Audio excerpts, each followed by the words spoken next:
जाने एनपीएस अर्थात national pension system के 10 सामान्य बातें। 1. रिटायरमेंट प्लानिंग के लिहाज से निवेश का एक अच्छा ऑप्शन नेशनल पेंशन स्कीम है।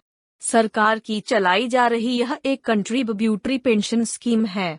एनपीएस एक लंबी अवधि का निवेश प्लान है। इसमें कोई भी व्यक्ति अपने वर्किंग लाइफ के दौरान पेंशन अकाउंट में नियमित रूप से योगदान दे सकता है। इसमें निवेश पर रिटायरमेंट पर एक बड़ा फंड एक मुश्त मिलता है। नेशनल पेंशन सिस्टम के तहत 2 प्रकार के खाते खोले जा सकते हैं, टियर 1 और टियर 2।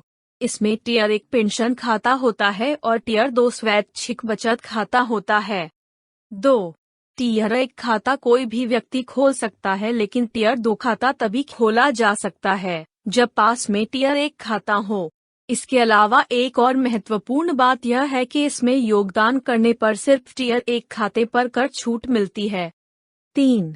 एनपीएस के तहत इनकम टैक्स एक्ट के सेक्शन 80CCD 1B के तहत 50,000 रुपये तक के निवेश पर टैक्स छूट का लाभ मिलता है। यह सेक्शन 80C के तहत 1.5 लाख रुपये तक की लिमिट के अलावा अतिरिक्त लाभ है। 4. इस योजना की मैच्योरिटी पर 60% तक रकम निकालने पर टैक्स नहीं लगता है। 5. एनपीएस खाता खोलने के 2 तरीके हैं, ऑनलाइन और ऑफलाइन। 6.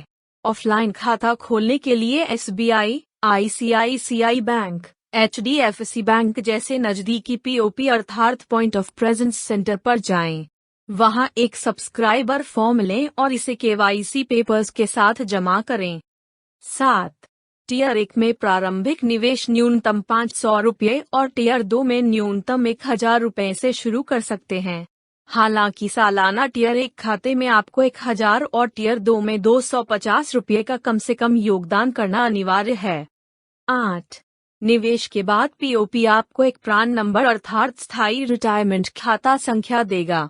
इस संख्या और पासवर्ड की मदद से खाते को चलाया जा सकता है और अपना कंट्रीब्यूशन ऑनलाइन भी देख सकते हैं।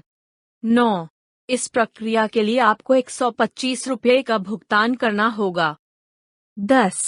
ऑनलाइन एनपीएस खाता खोलने के लिए एनपीएस ट्रस्ट की वेबसाइट पर जाएं एवं संबंधित फॉर्म भरकर खाता खोलें। इसके बाद टियर 1 अकाउंट में कम से कम 500 रुपये और टियर 2 अकाउंट में कम से कम 1000 रुपये का शुरुआती निवेश कर खाते का संचालन शुरू करें।